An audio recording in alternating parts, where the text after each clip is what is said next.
All right. Hello, everybody. Glad you're with us here today. It is a Wednesday. I kind of feel like I've settled back in after being in the bunker all last week, back into the routine midweek here.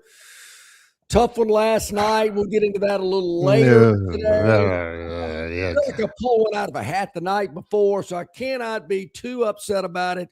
But nonetheless, it's Wednesday. We're here. We're glad you're with us. Hit the like and subscribe button. We're ready to go. We are on the way right now. 2 hours of scintillating sports conversation, guests, hot takes, topic wheel, all bunch of different stuff. As you look on us now, whether you're watching us live or like John said, if you like and subscribe and are watching at any time at your convenience right now, and you're thinking, okay, here it is Wednesday. What's the big thing? Every once in a while, John and I have okay, this is the big thing in sports right now, or whatever. Sometimes it's, will Alabama be able to negotiate their way through that tough conference schedule and having some people get off on that. John loves that kind of stuff. This isn't that. Is it the surprising England draw with Ghana in Boston in the World Cup? How about Portugal beating the absolute dog snot out of Uzbekistan? Down in Houston. Over was a lock in that game. Uzbekistan. We all know about Uzbekistan, right? Actually, we don't know a thing about Uzbekistan. I think it was whatever that Bond was that I hated, Skyfall or something. They had a couple of scenes in Uzbekistan or Kazakhstan or something like that. Anyway, that's not the big thing either. NBA draft, that's pretty big. Yeah, I watched. I scanned it. I was a scan, not a watch last night. I would have had to point of order John on that. Point of order. Yeah. Does anybody out there believe that John watched the NBA draft? That's not even it. No, just kind of scanned it as I was changing channels. Years from now, when they're doing a retrospective on ESPN 30 for 30, the day college athletics changed, they'll have, whatever the guy's name is, Charlie Baker from the NCAA. You'll, of course, have a word from Saban on the thing. Well, I really think this and da-da-da and all that. Well, I want you guys to use this clip.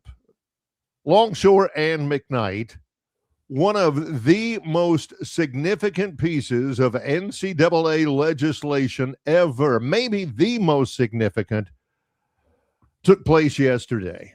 And that was when the NCAA voted unanimously to allow rules that will limit players to 5 years of eligibility to be completed within 5 years of their high school graduation or within 5 years of an athlete's 19th birthday. Yeah. Whichever comes first, which is called the Longshore rule. Mm-hmm.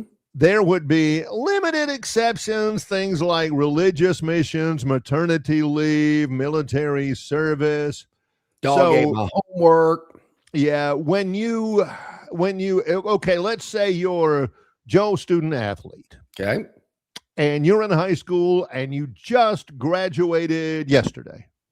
All right. As of yesterday, your 5-year clock starts and you are absolutely done with all of your college eligibility by June 23rd, 2031. Holy smokes. Don't have a problem with that. I really don't. That's it. Unless, like some people, you're actually 19 before you graduate from high school. Then it starts your 19th birthday. There will be nobody who will be playing college athletics, tennis, basketball, football, anything after their 24th birthday. That was June 24th, 2031, I think you said. Hard to believe. I think that's the day I have to renew my TSA pre-check, as a matter of fact. Remember that. Anyway, I don't have a problem with it. That is streamlining everything, and John will try to go over all of the different nuances to that. I need red shirts, gray shirts, blue shirts, all that stuff, done. I need Done. structure in my life. I've always felt that. I need structure with the NCAA in college athletics, college football, basketball. I need to know what's going on, what the rules are, what the structure is. Senator Tuberville's been on our program many a time talking about this 5-year window. I get it. I mean, we don't need 8 years. We don't need it. Now, okay, academically, that's a whole totally different Yeah, subject. you can take it Athletically, as long as you want. you ought to be able to get it in 5 and move on and go to grad school or whatever you need to do. So I do like that. I don't like this stuff lingering around. I know COVID had something to do with it as well, and it kind of got all out of whack, as all of our lives seem to in every facet, whether it was athletics or not. But yeah, I don't have a problem with this at all. It used to be when everything was all screwed up and you got an extra year for COVID and you got an extra year if you played JUCO football and you got an extra year if you redshirted, and used to be that football players could not play a single snap during a redshirt season. Yeah. It was 8 years ago. The rules changed to allow football players, you can participate in 4 games and still retain eligibility. Now, it has been a mess, especially when you couple it with NIL and revenue sharing. That's right. Rather than players attempting to get their degree, reach the professional ranks with their college career. College athletes were suing everybody to remain in college as long as you can. Ole Miss, their quarterback, Trinidad Chambliss, who I like very much, he won an additional year of eligibility by suing the NCAA over a medical waiver. He hurt his ankle or something 4 years ago. Yeah. He didn't do that because, his ankle still hurts or anything. He did that so he can get one more year of making several $1 million with Ole Miss. Is he taking classes? I don't know. But all that's gone.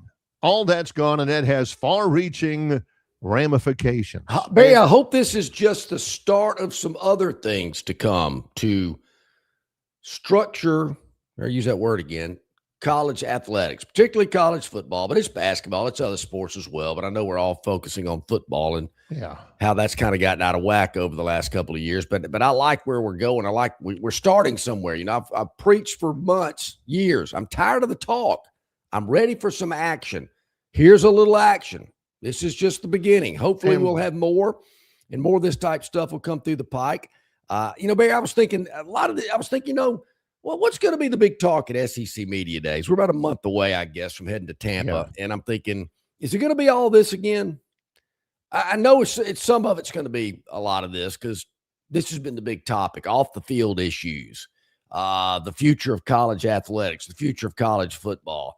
Hopefully there'll be more of this type stuff coming out before we go to Tampa, so we'll already know we're just, when's just going to happen? What's going on? I'd like to see more of this. I'm not complaining, but I'd just like to see more.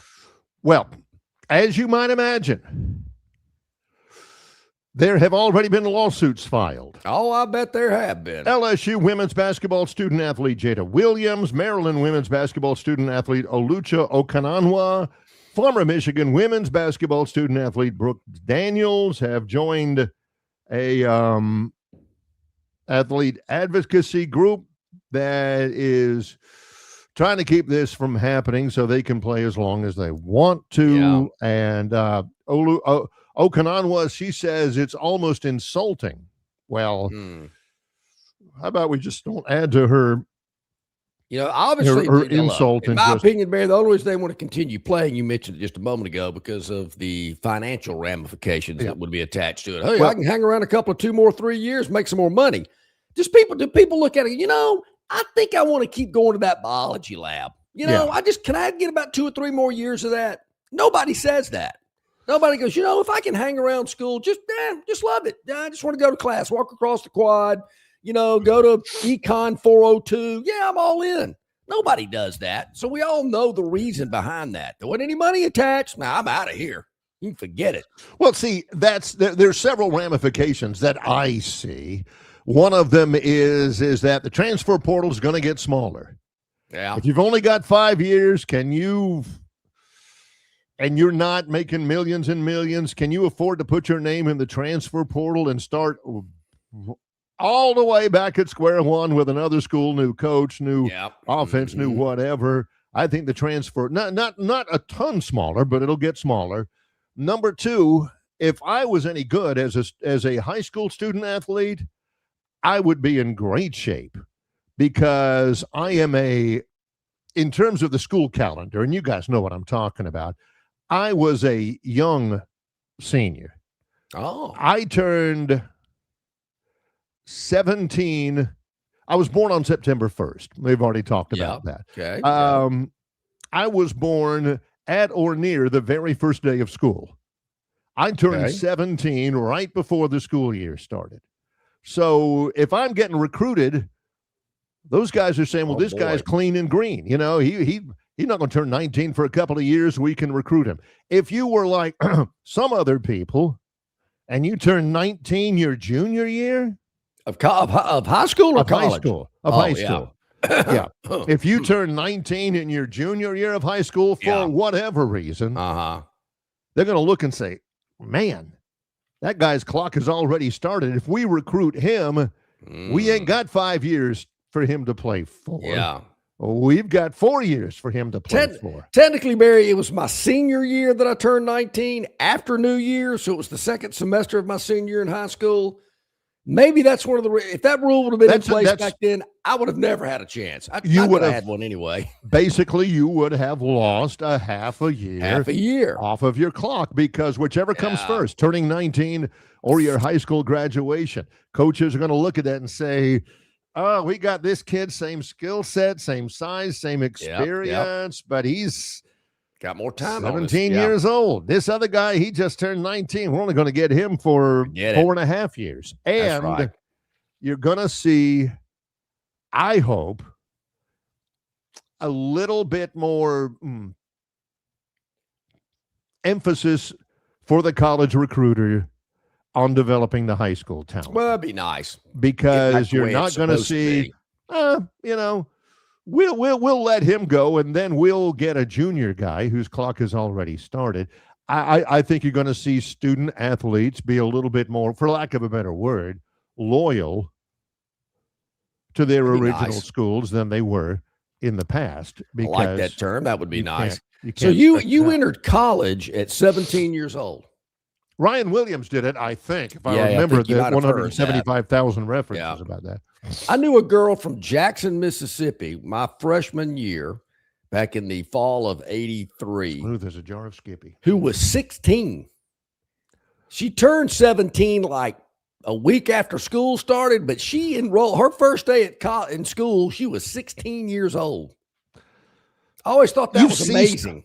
AL.com, and they always get into so-and-so just got their master's degree from the University of South Alabama at 13, or something like that. I don't want to, how do I put this? I mean, I don't think she was like an Einstein, and one of these could have had a graduate degree at 14. I just think the way her birthday's set up, or maybe she went to kindergarten early. I mean, she was cute and fun, but she never came across as some, brainiac. Well, she just happened to be 16 and then rolled into 17 like a week later. Many, many years ago, when I was in high school, and I went to 4 different high schools, so this is one of the 4, we had a guy like that. I knew a guy, his name's Paul. Hey, and Paul. Who knows? That was something years ago. And he was he was a senior. Well, no, what? He was a junior at the school I was at when I was a junior. And he was like 13 years old.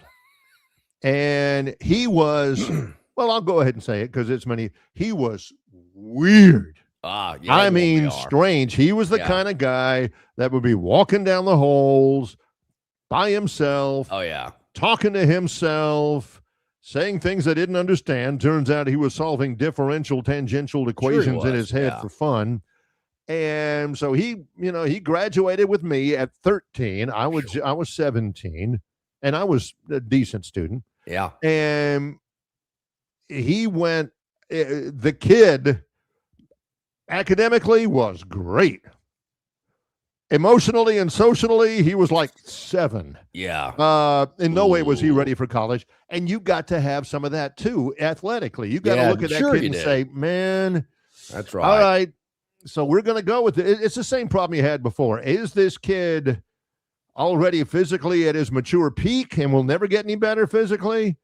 Or does this kid have room to grow? Let's get him in here. Let's get him in the weight room. Let's sell him on the fact that, man, you ain't got but 5 years. I don't care if you, gosh, what are some of the dumb reasons that you had an ankle injury your freshman year? No matter. Or, you have got 5 years, good, That's bad, right. yes, no, indifferent, whatever. 5 years from now, you are done with college. You might as well spend the whole time with us. Well, this girl was not that type. She was actually kind of hot. She dated one of my roommates, but she was young. But I'll never forget that. Started school at 16, but turned 17 like a week after the semester started. I always tell, well, I don't ever get a chance anymore. Nobody asks me. Always date a girl and marry a girl who's smarter than you. Oh, no doubt. Oh, heck yeah. Yeah. No doubt. Later, I came to figure, hey, they're all smarter than me. Yeah. I mean, women are smarter than guys. They just are. And for the female athletes out there, student athletes, they are not real happy with this because they want respect and our full rights. What about our rights? Sooner or later, we're going to have made that change, John. This change had to happen in order to save college athletics, to put it bluntly. Would you rather have a limitation put on your college career because college isn't designed to last 40 years? Or would you rather not have college at all and you have to go, work in the library to earn money to pay your way through school? So yeah, good way to think about it. This was necessary. Hey, Theotis, bad news. Josh Harris, the Moneyline Magician, cannot be with us today, but great news, Barry. It's the second child that has been born as a part of this show this year. CJ Duncan, who will join us here in about 13 minutes, had a baby girl earlier this year, and Josh Harris and his wife had a baby boy a week or so ago, and Josh obviously is busy with that. He let me know, sent me a picture. Matter of fact, I'll send it to Gurn Jr. We'll put a picture of the young lad on the screen for us. Yeah. He's busy with that, but Josh will join us next week on the program. So Theotis, I wanted you to, go ahead and know. I didn't want to shock you and tell you something that you weren't aware of. But we do have a lot going on today. I got a lot of things I want to dive into today. I just leave it at that. I don't want to give away any hints, but I don't want to upset anybody or hurt anybody's feelings when I bring these things up later today, as I might have done earlier in the week. That might tip you off to maybe where I'm heading with some of this.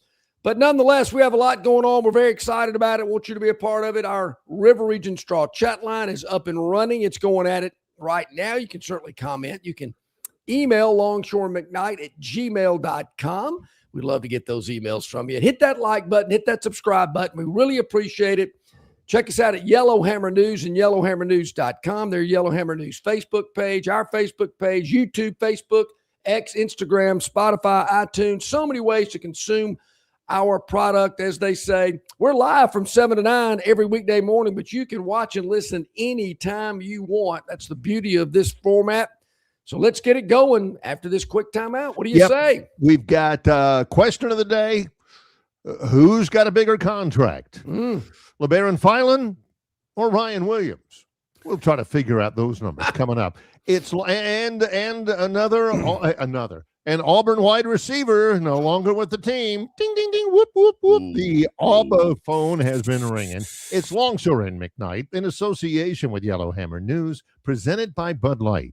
The Destin Connection Seafood Market at 3750 Norman Bridge Road in Montgomery has the freshest seafood direct from the Gulf of America. I'm talking red snapper and grouper, all sizes of Gulf shrimp, jumbo lump crab meat and crab claws, Louisiana Bay oysters, and New Bedford scallops. They are a full-service seafood market and kitchen serving po' boys, dinners, and sandwiches. You know, many well-known restaurants in the River Region purchase their seafood from the Destin Connection because they know it's the absolute best. Call ahead and your order will be ready for pickup. The Destin Connection Seafood Market, 3750 Norman Bridge Road. Call 288-4272. That's 288-4272. Budweiser and take a knee. It is the best time of the year. It's baseball season. That means sunshine. It means behind-the-back peanut tosses. And it means sharing some cold, frosty Budweisers with your boys. Because there's nothing more American than watching America's game with America's beer. So let me ask you something. Are you ready to bring your A game? Are you ready to cheer every frozen rope down the line and amazing catch at the warning track? Are you ready for pitchers' duels and slugfests? Tell me, are you ready for the thrill of an incredible walk-off victory? I can't hear you. Are you ready for Budweiser and baseball? Then get on your feet, raise an ice-cold Bud, and let's make this season larger than life. Great times are waiting. Grab some Buds! Enjoy responsibly. Budweiser Beer, Anheuser-Busch, St. Louis, Missouri. Big news for Central Alabama travelers. Getting to Texas just got easier. You can now fly nonstop from Montgomery to Houston with United Airlines. No long drives, no layovers, just smooth direct travel from your hometown airport. Whether it's business or a weekend getaway, Houston is now just one flight away. Spend more time there and less time getting there. Fly nonstop to Houston. Fly MGM, where travel feels easy. Book your trip today at flymgm.com. Okay, about 21 minutes past the hour here on this Wednesday. Glad you're with us, Longshore and McKnight. Hit that like button, hit that subscribe button. Of course, in association with our good friends at Yellowhammer News. Check it out, yellowhammernews.com, for all of the latest news, politics, lifestyle, sports. They've got it all covered for you there. And, hey, we're a part of it as well, so we appreciate those good folks. Barry LePere, you mentioned LeBaron Fallon, first-round pick, Philadelphia 76ers. He is the first Alabama Mr. Basketball player to be selected in the first round since Gerald Wallace. From Childers. I think Gerald Wallace was from Childersburg or Sylacauga, maybe somewhere like that. I think it was Sylacauga. Yeah. Sylacauga. Something like that. I don't remember a lot of Gerald when he was at Alabama. I remember him playing, but I don't remember like, oh, wow. Yeah, he is from Sylacauga, by the way. Good yeah. for you. Yeah. But good haul for the 76ers, I guess. Yeah, and certainly for Fallon. I don't know how much the 22nd pick in the first round gets, but it's better than a finger in the eye. Yeah. He goes to the 76ers. I don't love that, but I'm just never, those fans can be brutal. The Washington Wizards draft A.J. Debance from BYU first. Utah drafts Darren Peterson from Kansas second. Memphis drafts Cameron Boozer from Duke third. Darius Acuff, the best player in the SEC this past year, number 7 to the Sacramento Kings. Every time they draft, I think, oh, yeah, they're still in the NBA. Yeah. The Kings. That's right. They were 22-60 this year, were the Kings. Yeah. Tough year for them. And Philadelphia plays in that difficult Eastern Conference. They finished 7th this year, 45-37. Of course, the New York Knicks, they're tough. You also got the Pistons and the Celtics you got to deal with, as well as the Cavs. So certainly need to do a little work there in Philadelphia, but nice that he was able to get with the Sixers in the first round. So that was a nice pickup there as well. You mentioned what I guess now is a former Auburn football player. Now, wasn't there a guy out there years ago had this name, first name is Duke? Is there another Duke? The guy that we're talking about is Duke Smith. Duke Smith. Duke Smith is a wide receiver, still is a wide receiver, but he is no longer an Auburn wide receiver. He's from Selma. Wide receiver, 4 games last year, so he still had his eligibility. He's got a twin brother who is on the team. His name is Eric. But this kid, top 5 in-state prospect at Southside High School. I don't know anything. Last year, he redshirted, and he was somebody on one of the Auburn websites, and I don't know which one it was looking over the roster and double-checking. People do that. Oh, I've noticed. And cross-check against this and that, and they say, hey, Duke Smith is no longer on the roster. There was no announcement made from Auburn. Let's check into it. And a team spokesman has confirmed that the redshirt freshman wide receiver has been removed from the roster and that no further details are available. Well, I did see here Nathan King of Auburn Undercover. Very good. Wrote about it, saying a source close to the program told Auburn Undercover that Smith was dismissed for violating team rules. And I thought to myself, is that a thing anymore? I mean, what do you have to do? What rule do you have to violate to get kicked off the team? That's a tough one. I mean, if you have whatever it is, 17 kilos of marijuana, you can get suspended. I don't know what that one surprised me. Yeah. Now I'm looking at it this way. I'm looking at it in the positive way here, not the fact that the kid might be buried down the depth chart, or he had an issue, or violated a team rule, or whatever it may be. I'm looking at it as Auburn's overly spectacular recruiting hauls over the last several weeks. This guy wakes up one day and goes, "Ooh, this ain't good for me. I'm out of here." So to me, it's kind of a positive for both. I mean, Auburn, with the incredible recruiting that's going on over there, allegedly, and this guy's thinking, I got to go somewhere else. Well, two things that I consider this. Duke Smith, who I got to admit, 36 hours ago, 24 hours, I had no idea who he was. I'll come clean on that. Yeah, me too. That a little bit of poignancy to it. Number one, it used to be that John would see something like that and immediately, boom, let's see what Philip has to say. Oh, I know. And I can't even, I'm not sure I can get through this without tearing up. But the thing is John knew what Philip was going to say. Yeah, still had John, can we go through this? Oh, yeah. Was a mutually beneficial decision for both sides. Needed to go. Certainly is not going to have an impact on the depth at wide receiver. Sometimes things just happen or whatever. John knew that he was going to read that, but he still had to read that. And now Philip is, of course, no longer with us, which we still miss it. We still miss him. Yeah. And number two, this is how I look at it. I see something like that, and I don't look to Philip. I didn't look to Philip. I do like Nathan King at Auburn Undercover. I go to TighterInsider.com message board. Oh, yeah. What are they saying? I hadn't been there yet. That's the bad thing.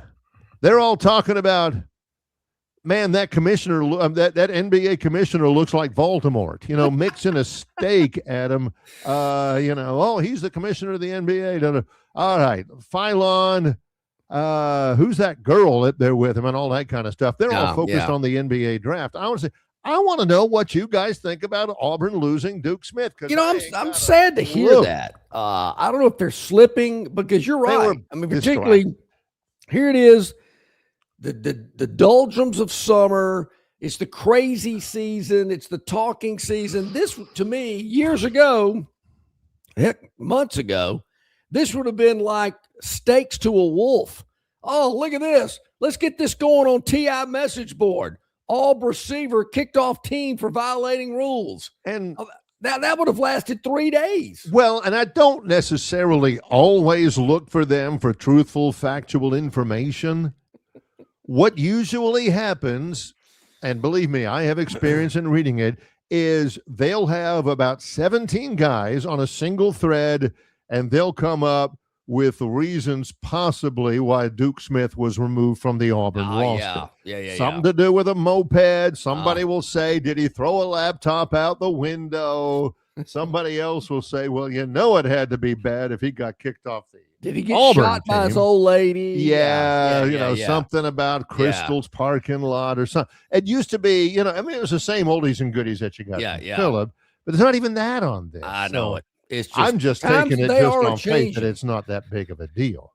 Well, hopefully this young man lands in a spot where he can play and participate. And there again, no telling what those rule violations were. I didn't even think that was a thing anymore. I mean, back in the day, I remember there was a scenario where a player verbally abused an assistant coach, and I think he got put in timeout for an hour or something. They had to run stadium stuff. Yeah, but I don't know what you got to do now to get kicked off the team. But nonetheless, and I've always wondered, Barry, depending on your playing status, is it easier to get kicked off if you're like a third teamer that doesn't do anything compared to the starting wide receiver or running back or quarterback?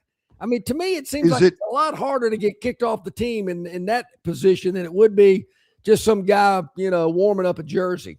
Is it easier or harder to break up with a beautiful girlfriend who looks good in a bathing suit and is, cuddly and all that kind of stuff, or that girl with the monobrow that, always tells you to you sit over there, I'll sit over here, and Is it easier to break up with that girl or with the first girl? Same type of a question. Yes. So, well, when we come back, CJ Duncan, Yellowhammer News, going to join us. It's Longshore McKnight in association with Yellowhammer News, presented by Bud Light. Well, Lyle has done it again at Marguerite's Exquisite Jewelry on Vaughn Road in Peppertree. Mention Longshore and McKnight and buy any of their 3-carat lab-grown diamonds for just $999. You heard me right. Any of Marguerite's 3-carat lab-grown diamonds for just $999. Mention Longshore and McKnight to get this incredible deal all month long in June. It is Lyle's June special at Marguerite's Exquisite Jewelry, open 7 days a week in Peppertree, adjacent to Chappie's Deli on Vaughn Road. Go by and mention Longshore McKnight to take advantage of their 3-carat lab-grown diamonds for just $999 at Marguerite's, where they make it, they really make it.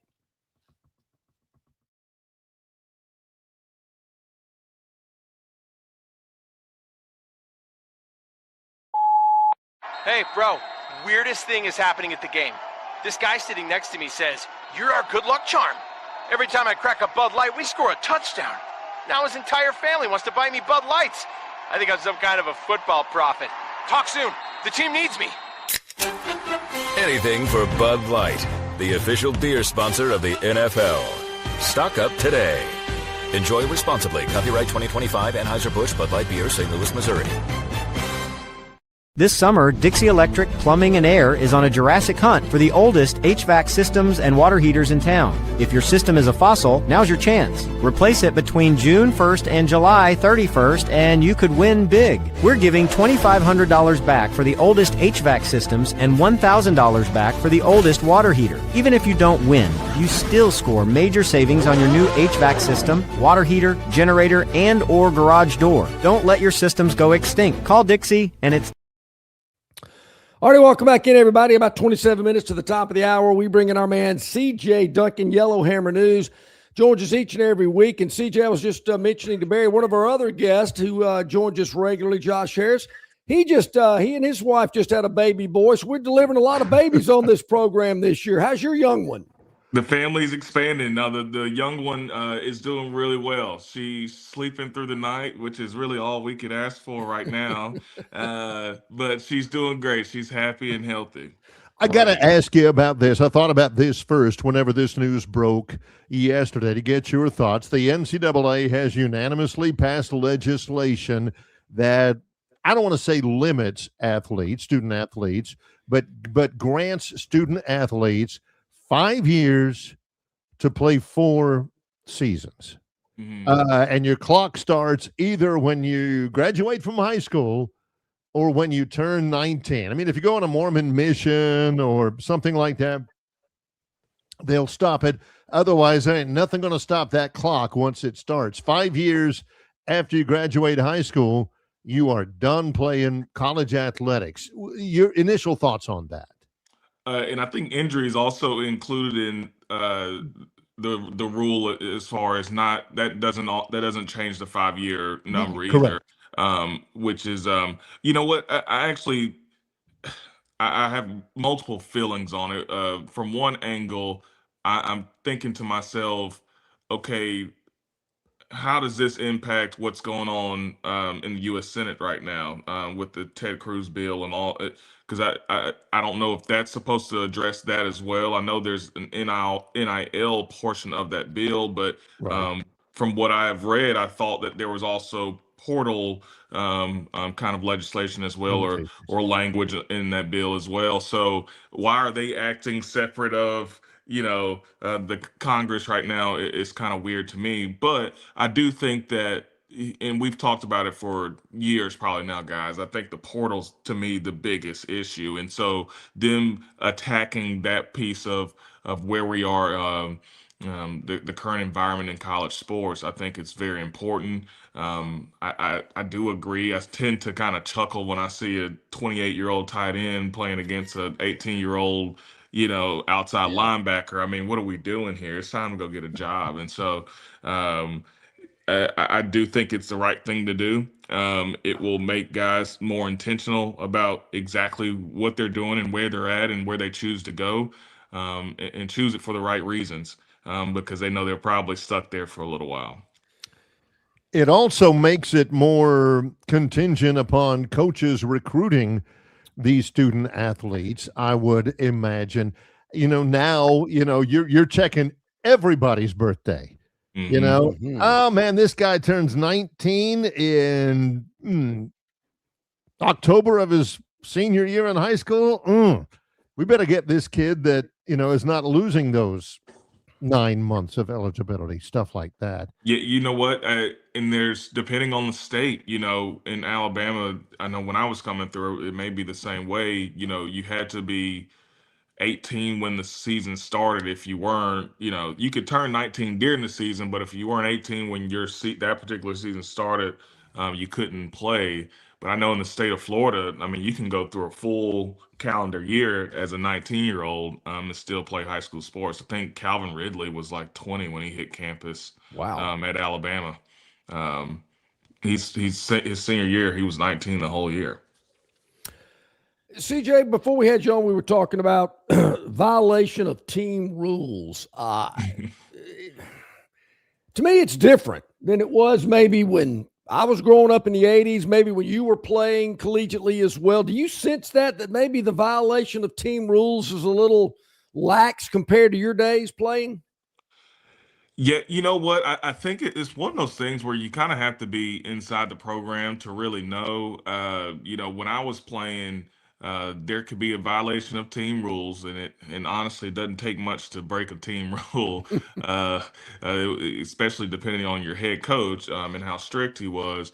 But usually, they put the fear of God in you in order for you not to break those said team rules. Doesn't mean you're always kicked off the team, but there will be some internal things that had to be checked off before you could even join the full group back. And a lot of that had to do with physical things that were not fun at all. It would have to do with study halls. It would have to do with tutors.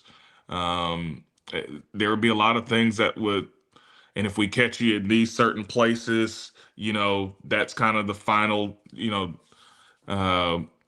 check for you, that kind of thing. So it would be very, very intense, to the point where you say, I will never be late to a meeting again, or I'll never do this with, the girlfriend, or I'll never do this with my buddies who aren't on the team. You guys can kind of pick up on what those things Do you are. get the sense that in the era of transferring whenever you want, that coaches are a little lax on that compared to back in the day, for fear that, well, if I, upset this young man or woman, he's going to transfer?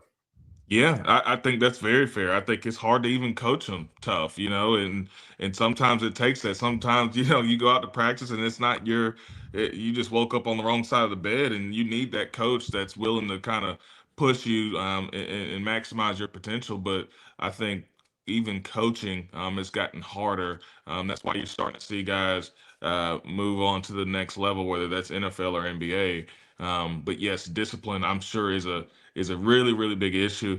And I think honestly that's why Saban ended up moving on.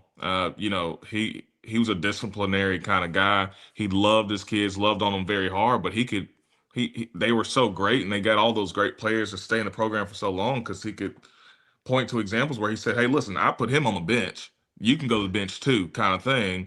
And you can't do that anymore. You threaten a kid with the bench, and yeah, That's what He's Bob out. Knight used to say. He said the best motivation he had was the bench.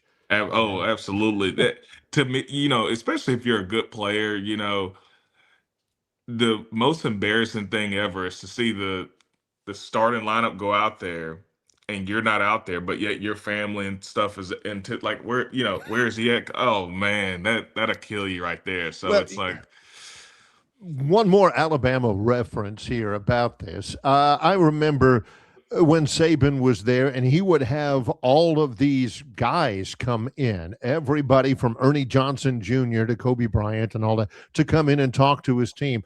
And CJ, I'll never forget, Kobe was talking one time on his visit, where he was talking about not starting, not playing. And he said the worst thing was when your mom or your aunt or somebody says, "Oh man, they're doing you wrong. You're so much yeah. better than that other guy." And he says, "No, I can't." He says, "I got to figure this out. Whatever whatever that is, whatever he's doing, that ain't my business. Whatever I got to figure out what I need to do to get starting again. I can't be listening to everybody telling me, 'Oh, they're jerking you around.' And no, that ain't productive, man." No, it's not. It's not going to help you get to where you want to be. And if you're on any type of collegiate or professional team, of course, you get so many texts and calls from family members and friends like, "Hey, man, I want to come to the game. Come to the game."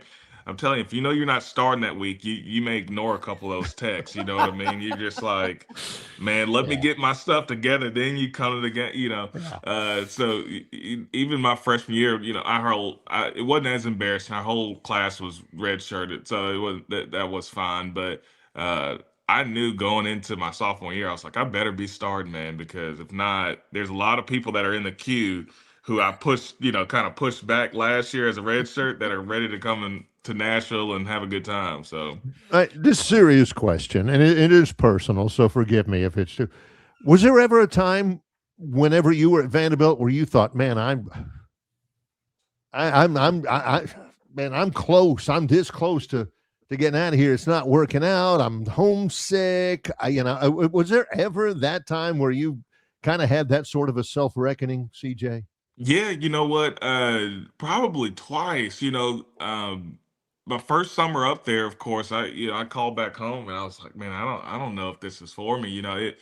As a former quarterback who, never got touched at practice, conditioning was, based on how I was feeling that day, very, very just kind of spoiled kind of private school quarterback. I'd never been, bleeding from the hot turf and running until I throw up kind of thing. So I was really pushed to a different level that I had never experienced. And so thank God I have good parents that told me to see it through, and ended up, being one of the best conditioned guys on the team the rest of my career.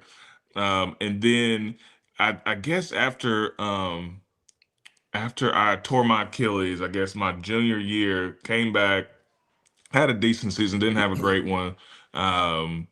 But I do feel like a lot of that was due to kind of play calling and kind of the direction of the program and who we were particularly trying to highlight that particular year. And so I thought to myself, if I could find any type of like waiver to get back to Auburn, I was going to do it, and then ended up just kind of sticking it out, and glad that I did.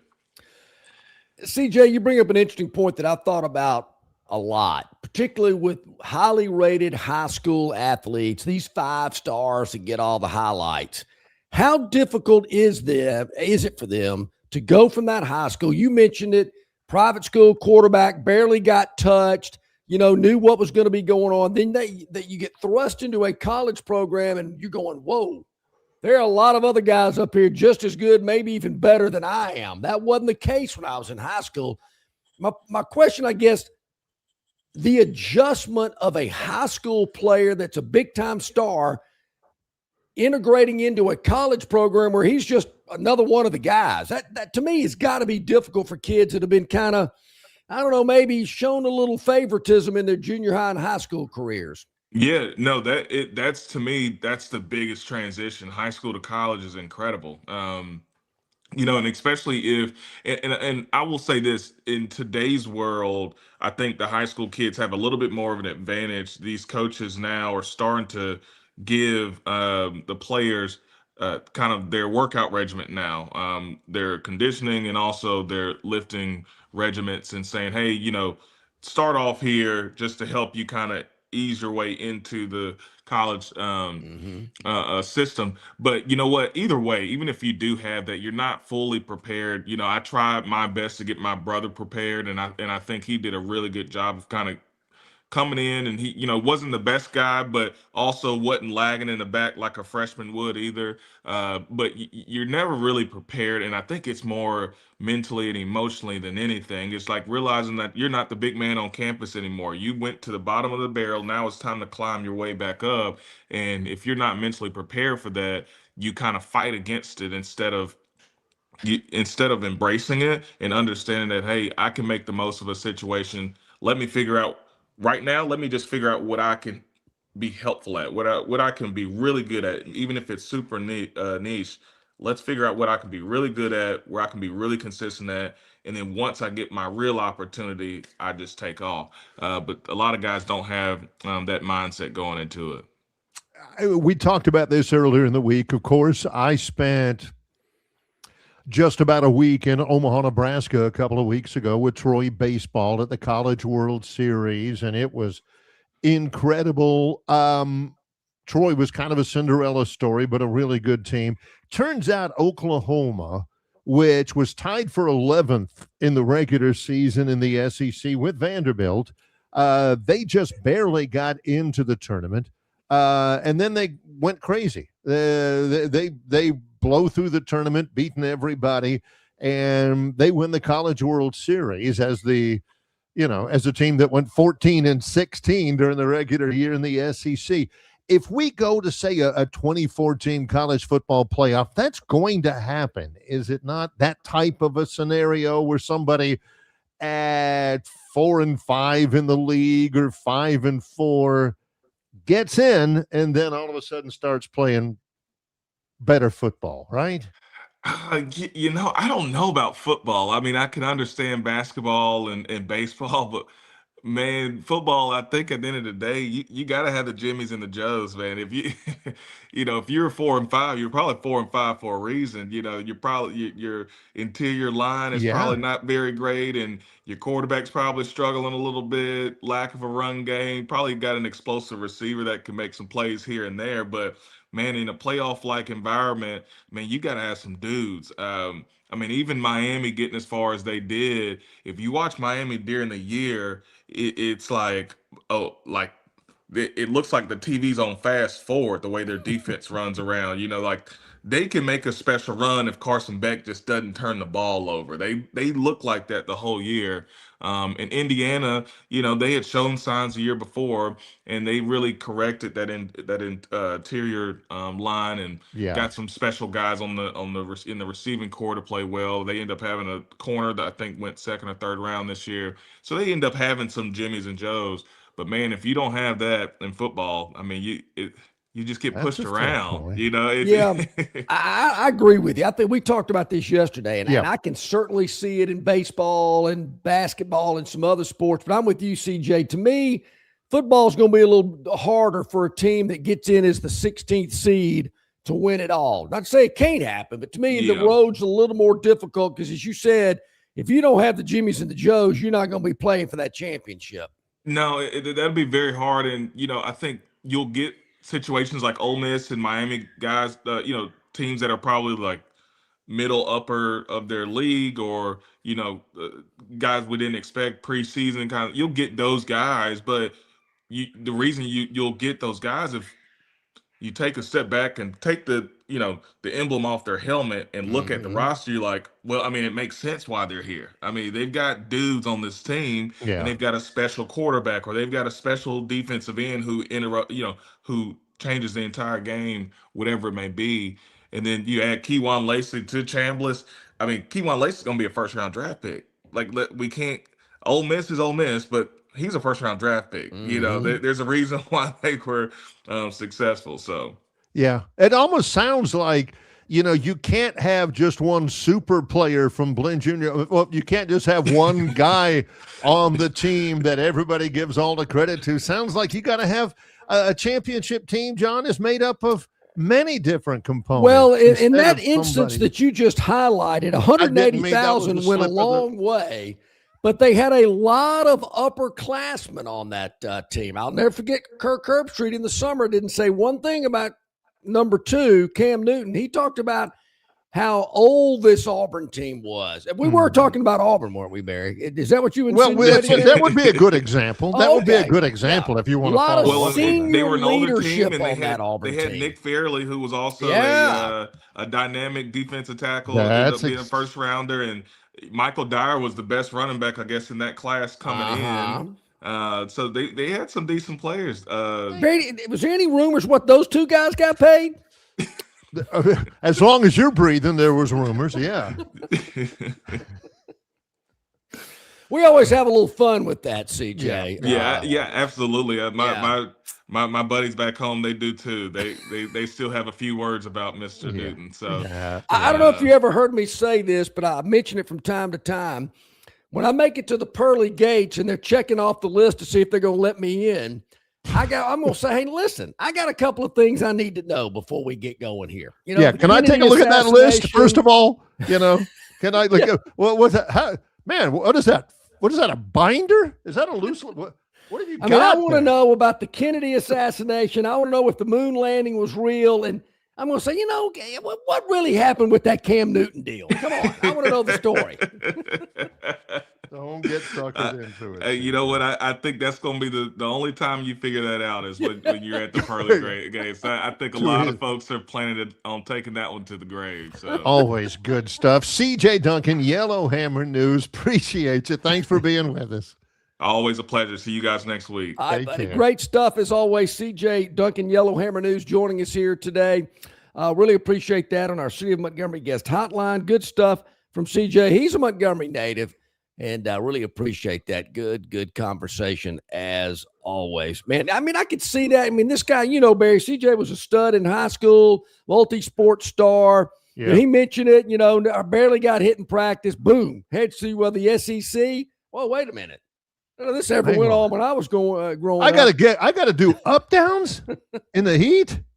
On the court, I'm just he's such a great young man, great character. He knew what it took, and man, he had a great career, unbelievable. But I always wondered about that. I went through junior high and high school. I knew who those guys were.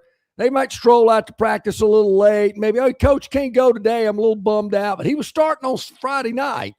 But then you get on the college campus, and that doesn't play because there's 25, 30 other ones out there that are better than you are. You better make sure that you're doing what you got to do. I used to have buddies of mine at one of the high schools. I played basketball. I was on the team. And they'd say, hey, we're coming over. We're going to watch you play. And I'm thinking, well, I'm probably not going to play a whole lot. And they'd start laughing on the other side of the phone. Yeah, we know. It's hilarious that you think you have to tell us that. Hey, don't be expecting me to play a whole lot. And they're like, duh. That's like the guy that played in front of me. Everybody's like, Yeah, I get why you ain't playing a whole lot. He's like twice as good as you are. Well, okay, all right. But appreciate you coming anyway. Yeah, my buddies knew to meet me at the fence about midway through the third quarter. I'd go back there and go, hey, man, what are we doing after the game? Well, what's the plan after the game? What are we doing here? Yeah. Because they knew I wasn't getting in. That's right. So I just go over and find out what the post-game celebration. Hey, you ain't see, if we get out of here, if we get there first, we can get a table or we can and everything. So you ain't showering, right? John's like, why should I shower? What for? What am I washing off? You kidding me? I'm just going to spray some Febreze on it and move on. We didn't have Febreze back then. Just regular Lysol was what you had to use. Lysol was everything. Anyway, we mentioned baseball, and, Troy goes to the College World Series. Oklahoma wins it. The final top 25 is out for college baseball. And one of my favorites, D1 baseball, Baseball America, the final college top 25 is out. And there are 3 teams on the Baseball America top 25 final that are from the state of Alabama. Oh, wow. How about that? The Troy Trojans finished ranked number 6 in the nation in the final poll. Highest finish ever for the Troy team, certainly. Troy finishes as the number 6 team in the country. How about that? Alabama number 7. What? And Auburn number 10. Oh. Auburn is a top 10 baseball program, despite, wait a minute. Hold on. A little bit of disrespect about them losing to Ole Miss in the Super Regionals. Now, wait a minute. Auburn didn't even go to the College World Series, and they rank higher than Troy. He won a game in the College World Series? Troy finished 6th. Oh, I thought you said 16th. No, 6th. 6th. Troy finishes 6th. Right. Alabama 7th. And Auburn 10th. That's 3 like teams in the top 10. I would have really had a big problem if it was the other way around. Yeah. Big problem. Troy, out of the top 10, Troy has beaten 3 of the top 10. Thing. They've beaten Georgia, they've beaten Alabama, and they've beaten Ole Miss this year. Do you think Auburn fan at this very moment is more excited about the fact that their baseball team finished 10th in the last poll rankings for this season, or that they're currently ranked 7th in the recruiting rankings? Oh, 7th in the recruiting rankings. I did this the other day, and I felt stupid because I was talking to a couple of Auburn fans. And we were playing Would You Rather. And I was saying, would you rather win a college baseball World Series? And there have been a bunch. Auburn and Alabama are 2 of maybe only 5 teams in the current SEC, the 16-team SEC, that has not won a baseball national championship. And people are starting to talk now. Come on now, let's go. And I said, would you rather win a baseball national championship in return for your football team not having a chance to win a national championship for the next 5 years? Okay. Now, I'm thinking that's a pretty good question. They're laughing their behinds off at me. They say, we ain't winning a football championship in the next 5 years anyway. Heck yeah, we'd take a baseball College World Series title. What? And trade off not winning a championship in the next 5 years? Son, we ain't within 5 years of winning a football national championship anyway. So, I thought it was a good question. Turned out it was poorly phrased or poorly conceived. It's how you phrase it. Poorly received. It's how you phrase it. Okay. Barry, I appreciate Dennis asking about my hearing. I went to my ENT, ear, nose, throat doctor yesterday. Had a little ear issue. He got it taken care of. Dennis, I appreciate it. I had to slide out a little early to get in early to see him. Also says that he says I looked a little flustered during a commercial break. Dennis, that goes back to my radio days. I was flustered during breaks during my radio days as well. Barry can probably attest to that. Something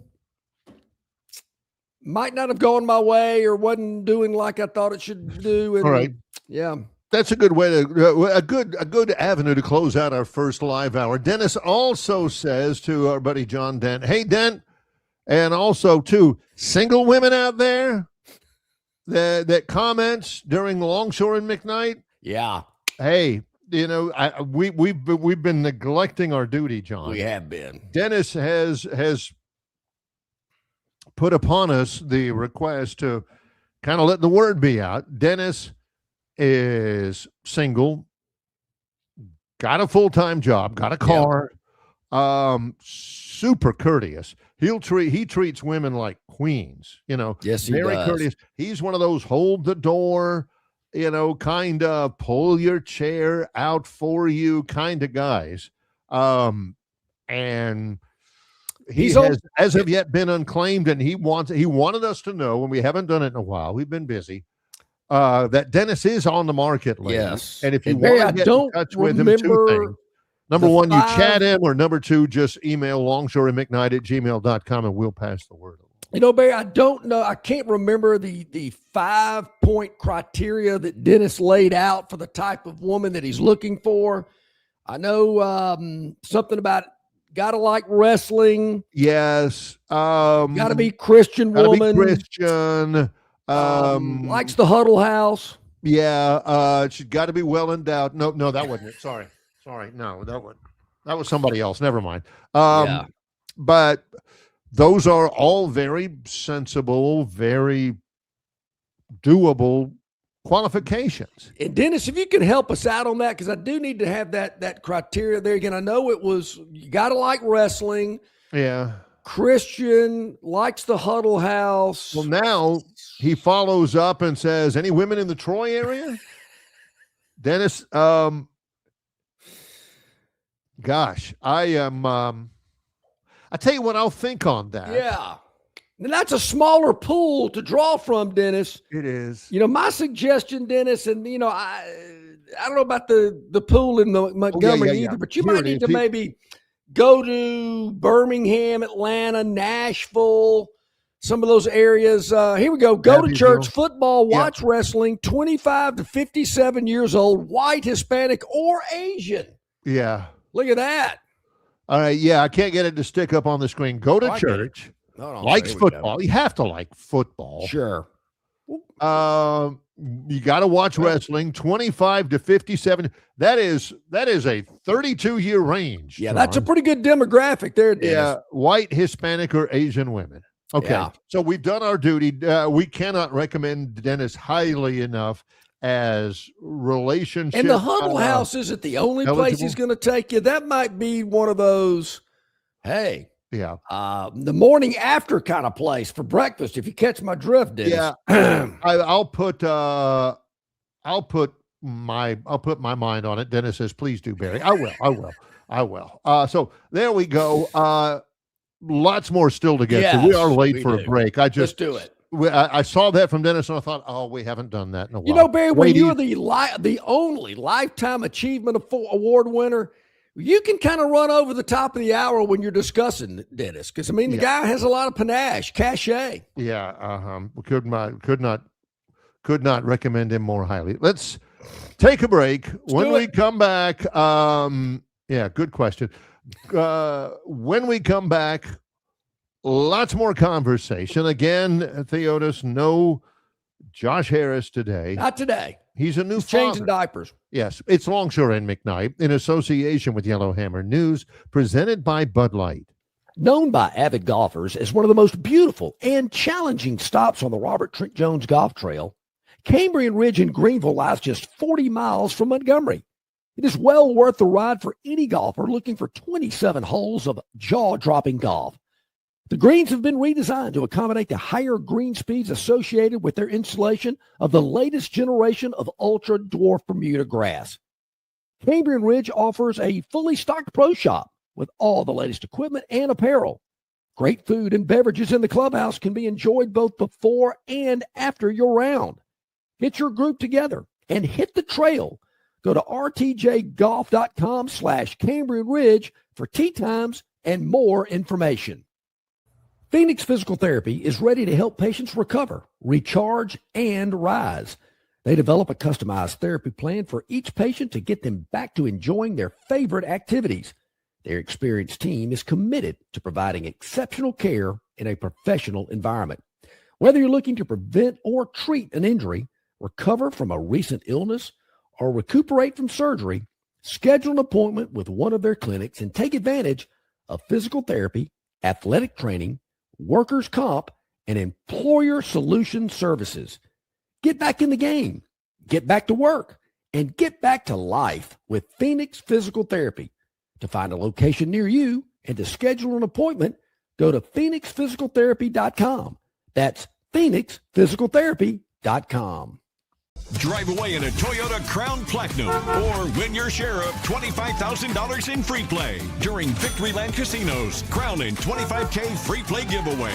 The more you visit, the more chances you have to win. Visit our Players Club and check out this month's exciting free play promotions. You'll have more fun at Victoryland Casino, where you can be a winner too. Victoryland Casino, off I-85 exit 22 in Shorter, Alabama. Drawings July 10th and 11th. Must be 21 or older. Must be present to win. Yep, get on out there for your chance to win some cash and cars at Victoryland. Big promotion going on.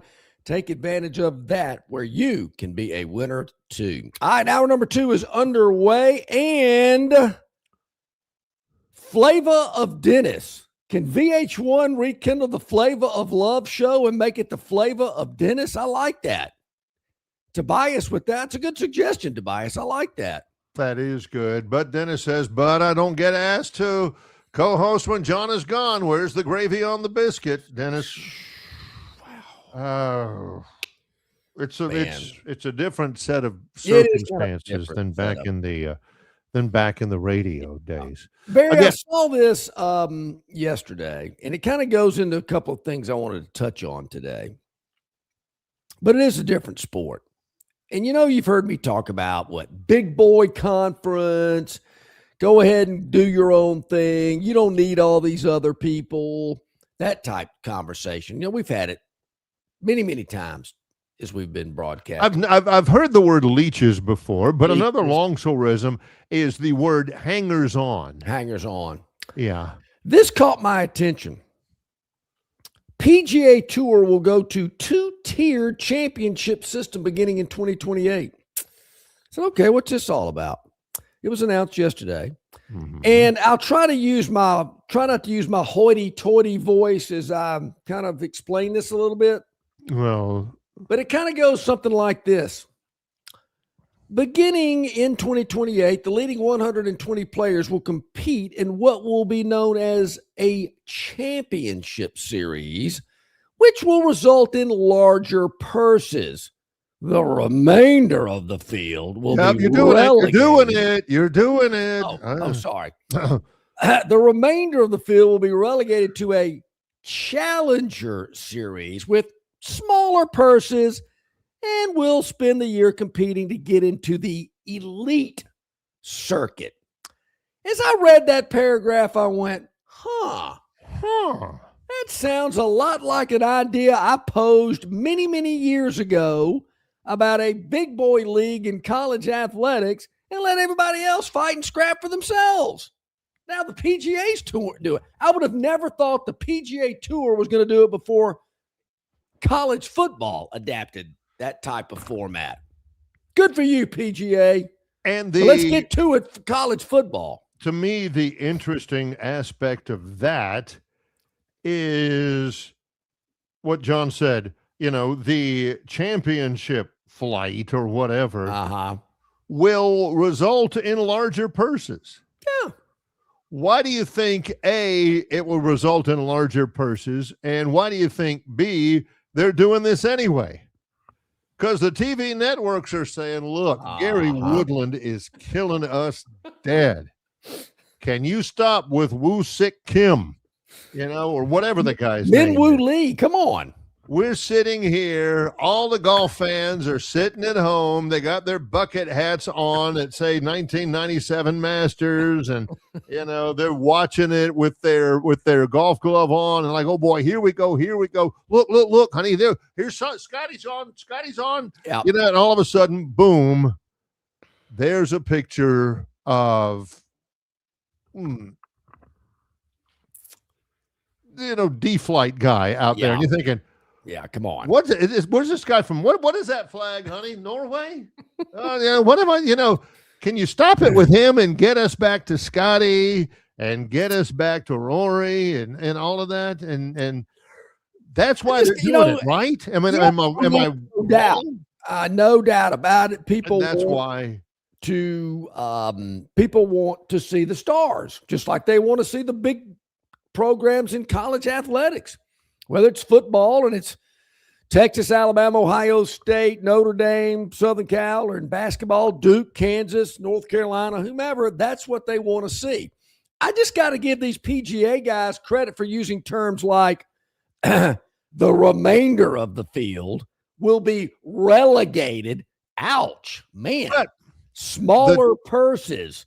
Spend the year competing to get into the elite circuit. Well, let me ask you about that. Okay. Again, the top 20 players in the season-long challenger standings, a.k.a. the group of 5, the top 20 players in the season-long challenger standings will be promoted to the championship flight or the championship standings with immediate promotion available to anyone who wins either 2 events or a major. I like that. Not the championship players, at least, will remain on that track, while the remaining 40 will be eligible for relegation. In other words, if we can use the football analogy, if you're Troy, for instance, and you're in the challenger group, okay, and you go 12-0 and make it into the college football playoff, you're no longer in the challenger group. You're playing, But if you Wake Forest and you're putzing around in the championship flight and you're 3-9 and you just lost to Old Dominion. Yeah.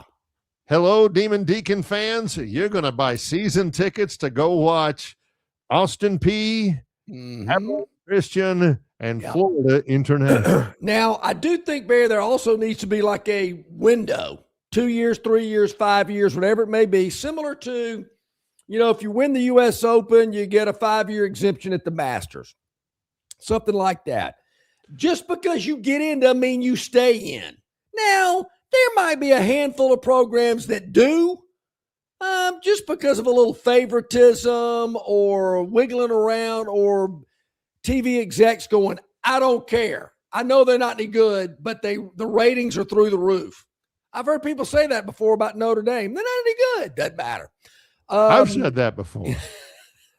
So I think, you got to be able to hold on if you're not in the championship series from the get-go.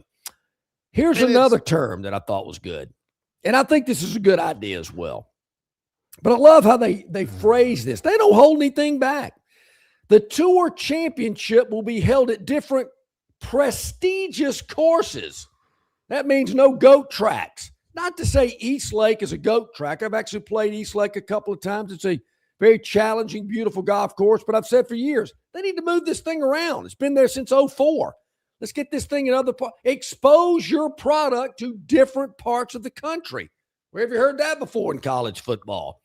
So I'm thinking maybe the college football powers that be need to think, these guys on the PGA Tour, they might have something going here. Maybe we should adapt something similar to this. Kind of like it.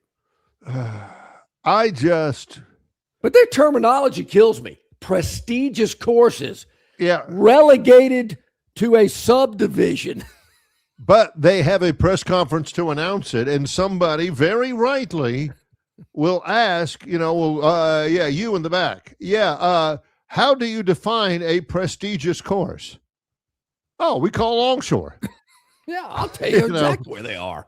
What? What? Sure. Pin Oaks? No, And to be quite honest, Barry, it's similar to college football. There's only a handful of them out there.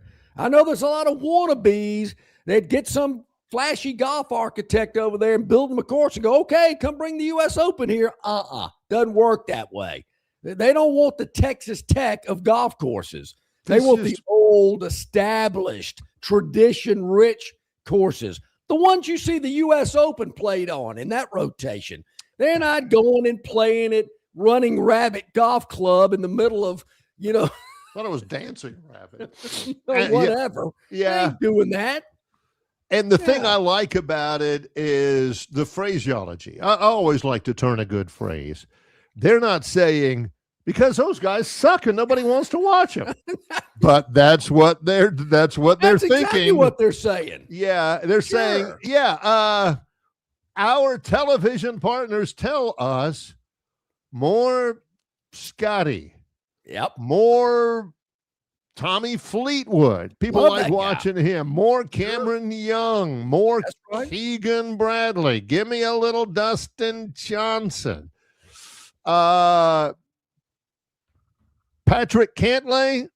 Give me some he's more Bryson Siwoo DeChambeau. Kim, Alex Noren, Jake Knapp, Marcelo Rosso. Yeah, come on. JJ Spawn. Not so much, you guys. And I like watching JJ Spawn. He's a pretty good player. Okay, he's bad good example. to watch.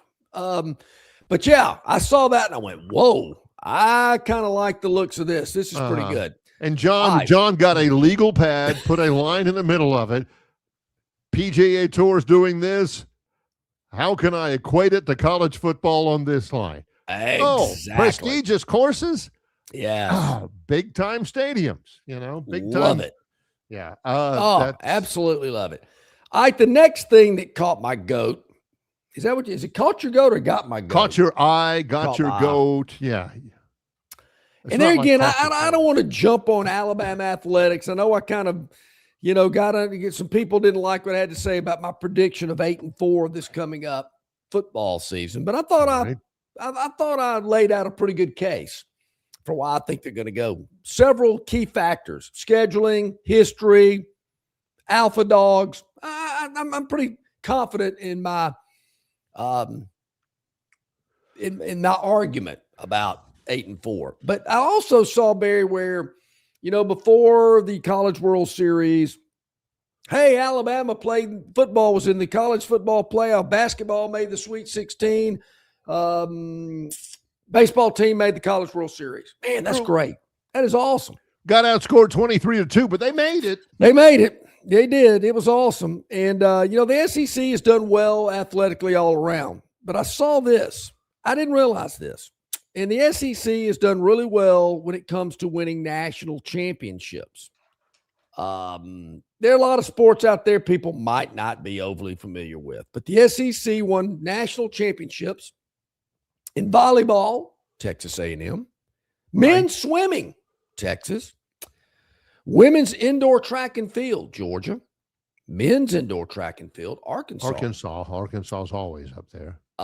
Gymnastics, Oklahoma, equestrian, South Carolina, men's golf, Auburn, softball, Texas, women's tennis, Texas A&M, men's track and field, Arkansas, women's track and field, Georgia, rowing, Texas, and baseball, Oklahoma.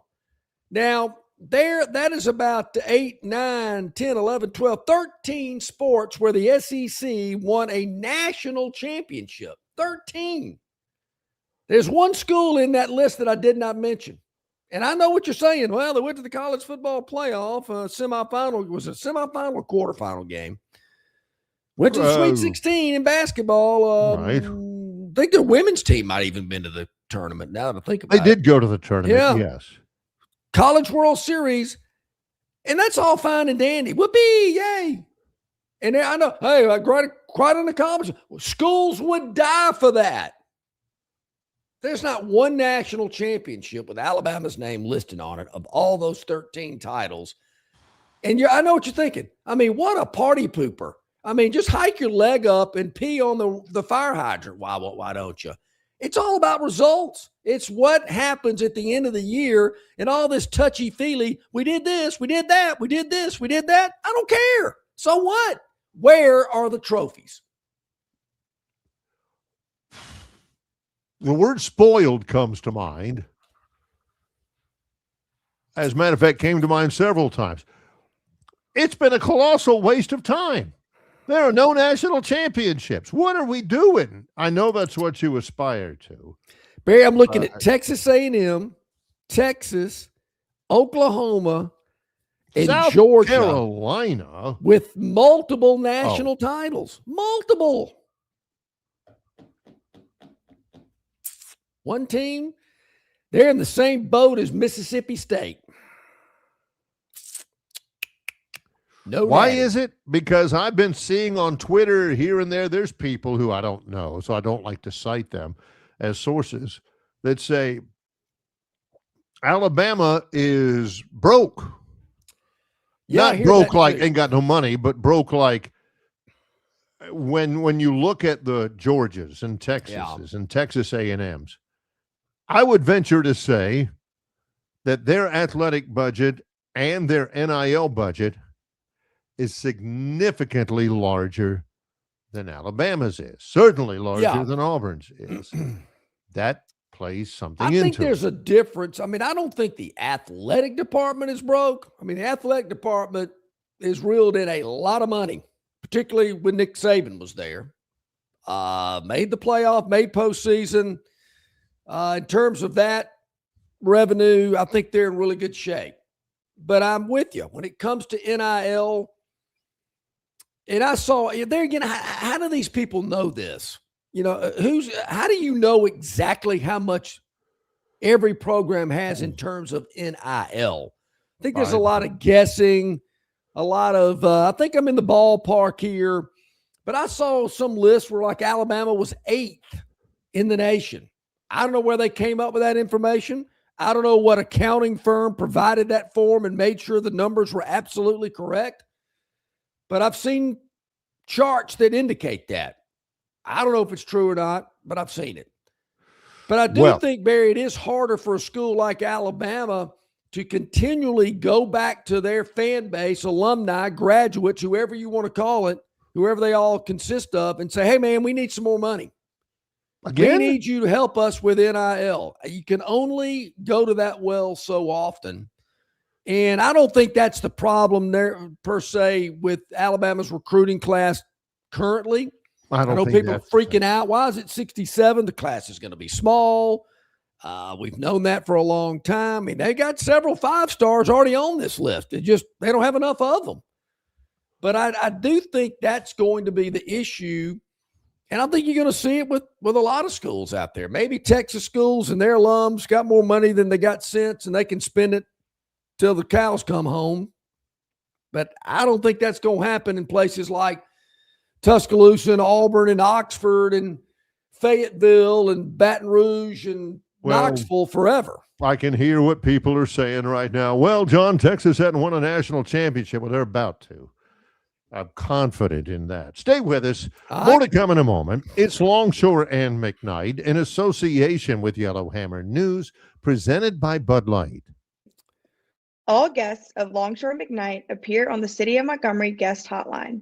Check out the most interesting and informed personalities in sports covering Auburn, Alabama, Troy, ASU, and all the major teams from across the country. John and Barry have the best guests brought to you by the City of Montgomery.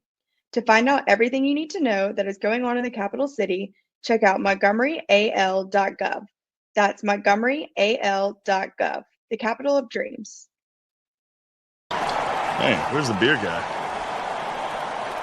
Bud Light here? You get a Bud Light? Bud Light? I'm here, Bud Light. Bud Light here? Bud Light here? Bud Light here?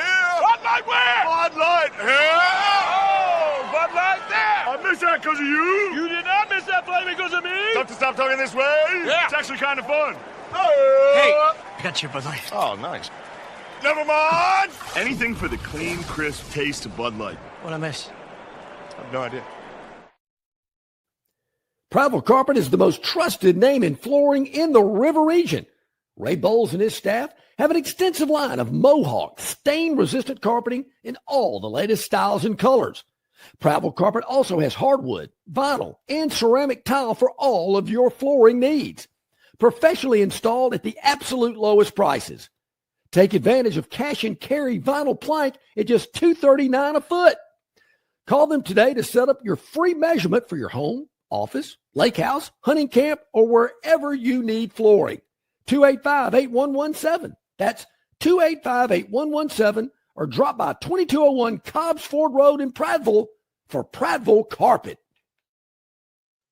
All righty, welcome back in. Glad you're with us here. About 24 minutes past the hour here. It's time for the Daily Dog. Yep. Yesterday we went to baseball. It did. Absolutely did. Yeah, we went to baseball yesterday, and it went a little like this. It was Pittsburgh at plus 105 at home against the Seattle Mariners. A little interleague action, I believe. Love it. Love it. Love it. And, I'm a big box score guy.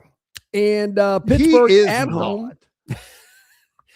Pittsburgh at home got on the board first, Barry, in the bottom of the second with a 1-0 lead. And look at that. They tacked on another run in the bottom of the third. We got a comfortable 2-run lead heading into the top of the fourth. About a 2-0 lead. Then Seattle scratches across a run in the top of the fourth, but it's okay because we are leading 2-1 after 6 full frames of baseball, and that's when things got a little dicey. But when Seattle put 2 up in the top of the 7th, and for some unexplained reason, Barry, Pittsburgh cannot score another run the rest of the game. 2-run home run by Cole Young. Cole Young sinks the Phantom in the Daily Dog. Who in the heck is Cole Young? 2-run homer in the 7th. Jeez. Pittsburgh scores a run in the 2nd, a run in the 3rd, and that is it. Final score, Mariners 3, Pirates 2. Yeah, it was a tough one. All right, so let's move on to today. I don't know why people are not giving this team a little more love. I really don't get it. Okay. I just don't get it. Right. Today, Barry, we are going to the I don't believe this is the south side of Chicago. I think that's where the Cubs play. No, the Cubs play on the north side. They North play on side. All right, so we are going the to the south side of Chicago in the baddest part of town. And if you go down there, you better just beware of a man named Leroy Brown. That is where the Chicago White Sox play. That's true. Already, I'm not going to jump the route because I don't know what the play is. But the Chicago White Sox are leading the American League Central with a 41-37 mark. It's true. Which is good, not great. It's good. It's good enough to lead the division, right? That's true. 2 years ago, John, just 2 short years ago, the Chicago White Sox set a major league record for futility. They won 41 games 2 years ago all year. Yeah, altogether. Yeah, true. The worst record ever in modern history of Major League Baseball. Well, they have played 78 games this year instead of 162, and they've already won 41 games. It's a pretty good story. Yeah, it is a huge turnaround. They've won 2 in a row, 4-6 in their last 10, as is their opponent today. The Cleveland Indians, or whatever they're called now. The Guardians. They are 4-6 in their last 10. They're on a 3-game losing streak. So I know what you're thinking. Oh, they're due to win. It is a 1-game lead for the White Sox over the Guardians in the American League Central. So there's some significance. They've got something riding on this, John. Yeah, they do. And this, Barry, I believe, is the last of a 3-game series between these two teams. They'll take tomorrow off, and then they'll go about their merry way, taking on some other opponents. I haven't looked that far down the schedule to see who these two teams are playing. So the White Sox have already won 2 of the 3 games. And I know what you're thinking. Oh, no way they can sweep Cleveland here. No way. Can't happen. It's kind of like no way that this dealer is going to beat me again in blackjack. Oh, okay. If that's what you think it. You'll be a loser. That next turn of the card does not know what the last turn of the card was. That's true. Or what the turns of the cards were. Yeah, okay. So today, Barry, the Chicago White Sox, you better jump on this early because not only is it an early game at 1:10 today, it's a 1:10 first pitch, but I've seen this line dropping all morning long. I got Chicago at plus 102. They might be a favorite by the time the game starts, but I got them at plus 102, a home underdog. Copy that. Against the Cleveland, whatever they are now. Guardians. We're taking the home team dog to not only win the game today, Barry, but to sweep Cleveland and take an even bigger lead in the American League Central, I believe it is. It is. Yeah. Couple of tomato cans on the mound. Tanner Bybee is 2-8 for the Guardians. Eric Fetty is 2-6 for the White Sox. They'll get to the bullpen early. Everything will be fine. It'll be fine. So there you have it, folks. Yeah. That is the Phantoms Daily Dog for today. We have, yes, it is true. We have gone to the south side of Chicago a couple of times already this year and cashed our ticket. So we're going to do it again. Stand by. That's the Daily Dog. Stand by. More to come in just a moment. We'll take this break, and we got one more afterwards leading into the Gurn Jr. Victoryland 777 topic wheel. They got to catch up on a break because we ran along with C.J. Duncan. It's Longshore and McKnight in association with Yellowhammer News, presented by Bud Light.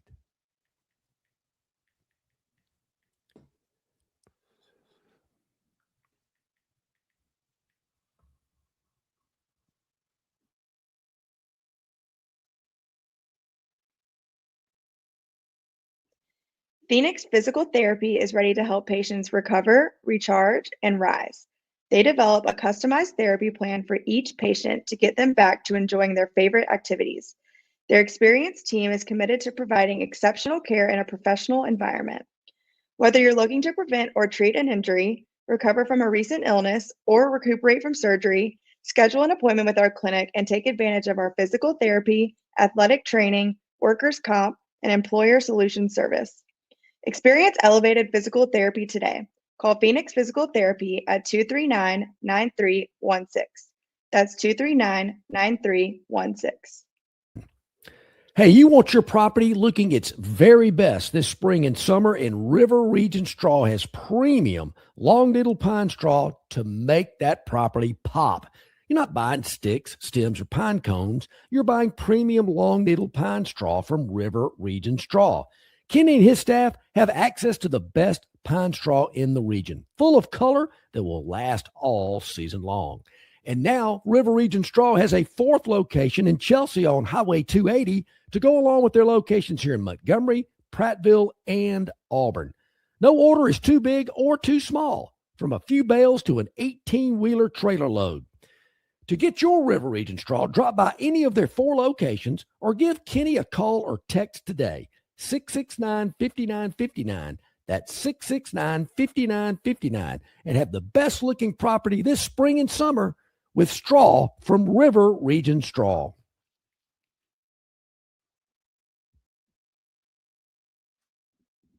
Up. Let's get that thing.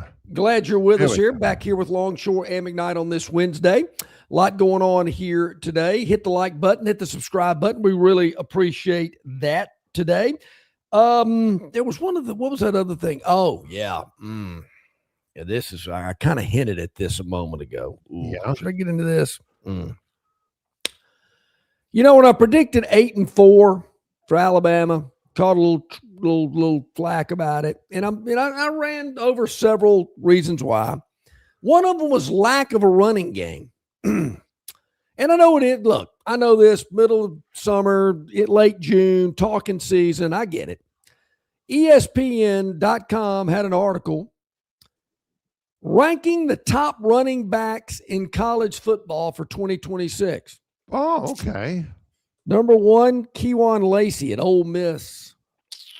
Number 2, Jaden Bott, Florida. Very good back. Number 3, Ahmad Hardy at Missouri. 3 SEC players, I might add. Let's hope he's over the gunshot wound. Yeah.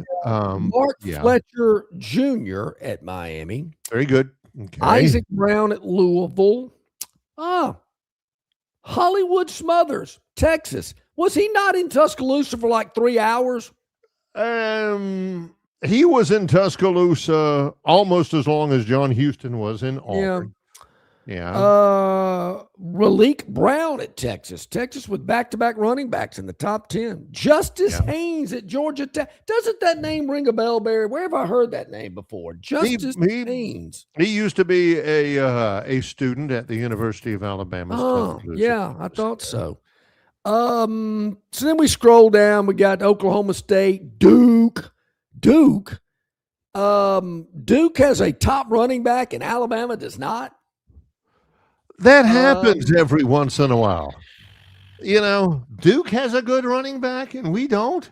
I mean, Oklahoma State's got the 10th best running back. Oklahoma State hadn't had a good running back since Barry Sanders. They're in the top 10. BYU, LJ Martin sounds like a disc jockey for a top 40 radio station. Hey, LJ Martin, spinning all the hits here for you today. At Nobody BYU. does that anymore, by the way. Oh. So my point being, where's this running game coming from? I mean, I reeled off, 4, maybe 5 running backs in the SEC in that top 10? Yeah. Not at Alabama.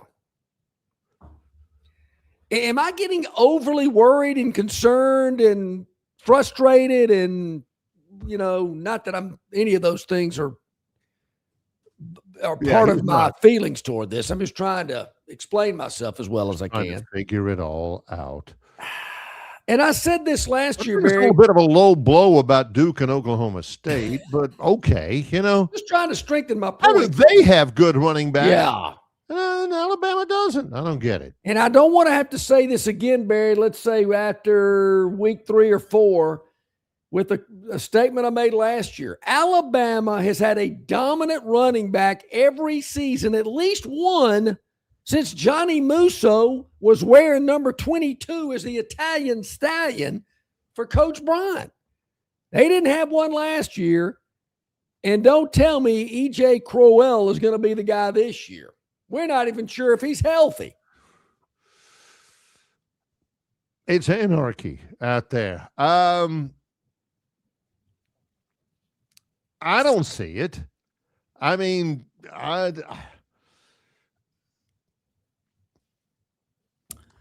know Bob from Pike Road doesn't like the offensive line group. He doesn't like they don't emphasize the offensive line, and he is down on Ryan Grubb because Ryan Grubb doesn't believe in running the football. Yeah. I don't know that you got. I don't know that you've got anything that I can say that can ease Alabama fans' minds about that. These, Barry, to me, are subjects that Bama fan wishes I would not bring up, or anybody else for that matter. Yeah. I'm looking to be educated. I'm looking, if I'm wrong, I'm willing to hear about it. I want to hear about it.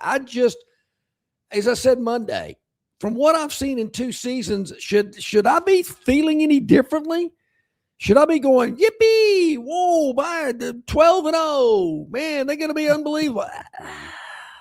I don't see that. They are a consensus middle teen preseason ranking, 13, 15, 17, which for some schools they'd be whistling zippity-doo-dah, but not in Alabama. It's a total waste of time. Here's a question for you, and this is pretty smart, from our buddy Ted Nugent.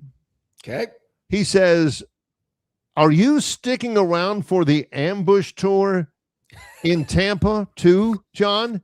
That is genius. The SEC Media Days is coming up in Tampa at the Tampa Marriott, Water Street, and JW Marriott. It's July 20th through the 23rd, which is Monday through Thursday.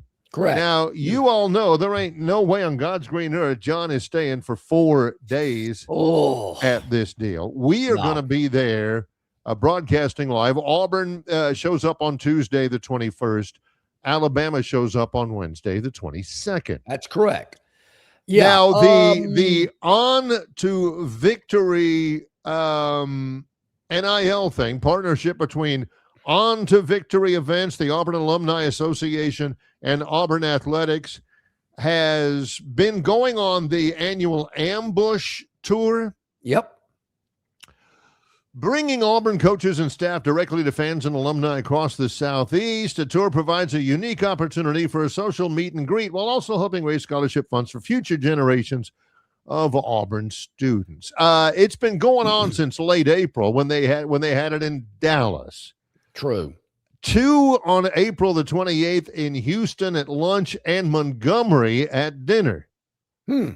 Nashville, Destin, Birmingham, Lake Martin, everybody talk about pop music. No, they will be in Tampa for dinner on Monday, July the 20th, while Auburn appears on Tuesday, July 21st in Tampa at SEC Media Days. That's pretty smart, right? You know, they do. It's very good. They're spending their money wisely. Hey, we're going to be down there. We might as well have a little function, kill two birds with one stone. Save a little money. So, Ted, what time does this event start? And the reason I'm asking, I have been to a ambush tour, or was it what was the Tiger name of Trek? Tiger Trek. So I was invited and went, and me and Looper, Trooper, or whichever one it was. He gets them mistaken. Curtis Looper or Trooper Taylor. I think in this instance, it was Trooper Taylor. Got a little dap from Trooper and Looper, too, I believe. Chiswick, I believe, was there. We had Curtis Looper live on the show from the limousine. From the limo. Correct. That's exactly right. And I want to take credit because they came out in some limo that you see at a funeral home. I said, y'all got to get rid of that limo and get you a Hummer limo. And dadgummit, if they didn't have one the next day, they traded in that funeral home limo. It looked like something went to from the beginning scene of Live and Let Die or something like that. I mean, it was that old. It was an old one. And they got them a Hummer limo. It was great. So I went to the Tiger Trek. It's great. But, Ted, I will be in Tampa. As Barry mentioned, I'm not going to be there the whole 4 days. Woo. I don't think it pay me enough. But I will be there Monday. And I believe my flight gets in at like 3 in the afternoon. I'll have plenty of time to go to the Auburn event, ready to go Tuesday morning, Wednesday morning. Yeah, you get me hooked up, Ted. I will be there at the Tiger Trek or Ambush Tour in Tampa with all my Auburn friends. Flight? What did anybody tell me about? I'm just kidding. Yeah. That way, or if a drive is it from Montgomery to Tampa? It's pretty long. I mean, that's what I thought. We of course we went from Troy to Gainesville.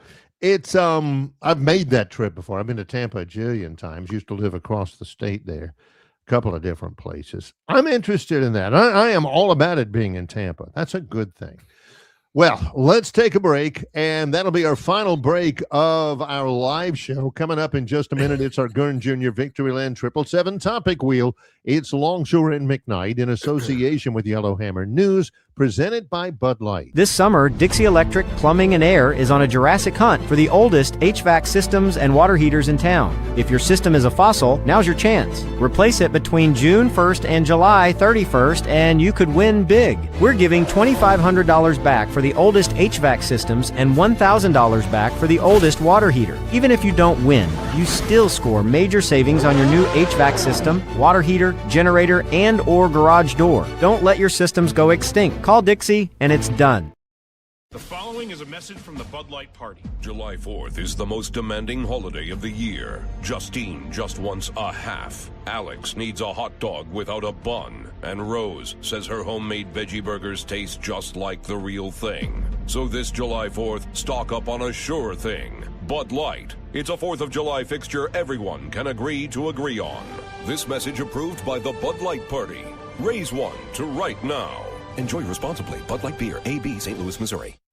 Drive away in a Toyota Crown Platinum or win your share of $25,000 in free play during Victoryland Casino's Crown and 25K free play giveaway.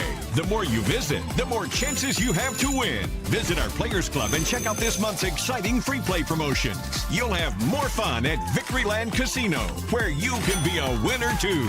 Victoryland Casino, off I-85 exit 22 in Shorter, Alabama. Drawings July 10th and 11th. Must be 21 or older. Must be present to win.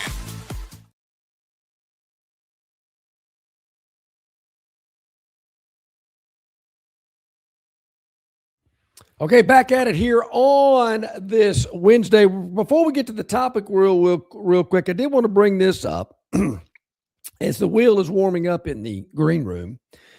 I never knew this, Barry. Maybe this is something that you can get in the States. I know, I've heard of ESPNU and ESPN Plus and ESPN Deportes. Yeah. When I was in Costa Rica last week, I was trying to find the U.S. Open. I could not find a over-the-air NBC, CBS, ABC. They did not have those networks, but they did have Golf Channel, and they did have a plethora of ESPN channels that they don't name them like we do here. It's ESPN 1, ESPN 2, ESPN 3, ESPN 4, 5, and 6. 6 different ESPN channels to choose from. Golf Channel, as I mentioned. A bunch of Spanish channels. I think Fox. They did have Fox, so I was able to watch Fox News. Bunch of Spanish channels, huh? Yeah, Costa a bunch Rica of Spanish How about that? They did have Fox News. I was able to watch that. They were loaded up with Major League Baseball games broadcast in Spanish. So not only could I not understand what the game was doing, if I wanted to watch it, I had to listen to it in Spanish, which I don't even watch it in English. So you know how long I watch it in Spanish. You're in Costa Rica. Not long. And then I was inundated with FIFA World Cup soccer, which is big down there. Even though the Costa Ricans don't have a team, I don't think. Well, they're not in it. They got a team, but they didn't make it. They didn't qualify.